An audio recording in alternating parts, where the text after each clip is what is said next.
আমাদের ফেনী শহরে নতুন ইকো পার্ক হলো।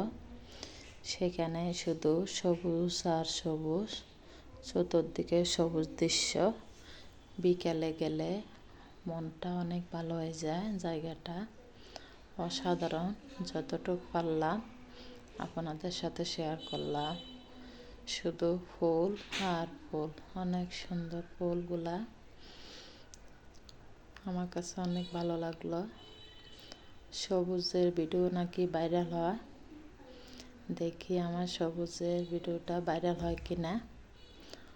অসাধারণ, সরাসরি দেখতে অনেক সুন্দর, মন জুড়ে যায়। প্রতিটা গাছে ফুলগুলো অসাধারণ লাগলো, দারুণ। শীতকালে ফুল ফুটে বেশি। এই যে এগুলো ফুল গাছগুলা দেখেন, একদম পরিষ্কার করা সমানভাবে। সরকারি জায়গা, হাতি শাপলা সব কিছু করা। এই যে এটা ভিতরে ঢোকার জন্য মেইন গেট। টিকিট কাটতে হয়, একজনের টিকিট 30 টাকা করে। আমরা দুপুর 2টার দিকে আসলাম। এরিয়া অনেক বড় এরিয়া, পা ব্যথা হয়ে যায় চতুর্দিকে।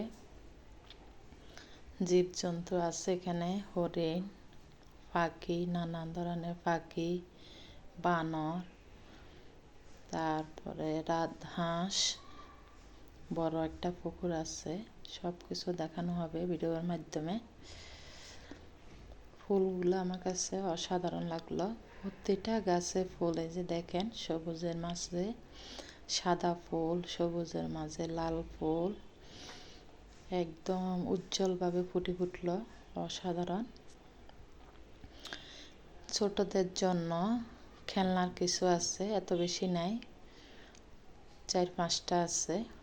এই যে একটাতে ছেলে চড়তেছে আর মজা নিতেছে একা। তার ভাই এখন বড় হয়ে গেছে। এই যে এখানে দেখেন বানর সাজাইছে, পাখি, অসাধারণ। আবার নার্সারি বাগান আছে ভিতরে, এখান থেকে গাছ বিক্রি হয়। বেগুন গাছ, অনেক ধরনের, মরিচ, বেগুন, কুমড়া, সসিন্দা, যে যেটা লাগে কিনে নিতে পারে। খেজুর গাছ একটা। কেমন হলো ভিডিওটা বলবেন। এই যে এখানে লেচু গাছ একটা, অনেক লেচু ধরলো, ছোট ছোট লেচুগুলো এখনো। আমাদের শহরটা সুন্দর। সবুজ দৃশ্য নিয়ে হাজির হলাম। ভিডিওটা কেমন হলো বলবেন। যদি ভালো লাগে শেয়ার করবেন, পাশে থাকবেন, আমিও পাশে থাকবো ইনশাল্লাহ।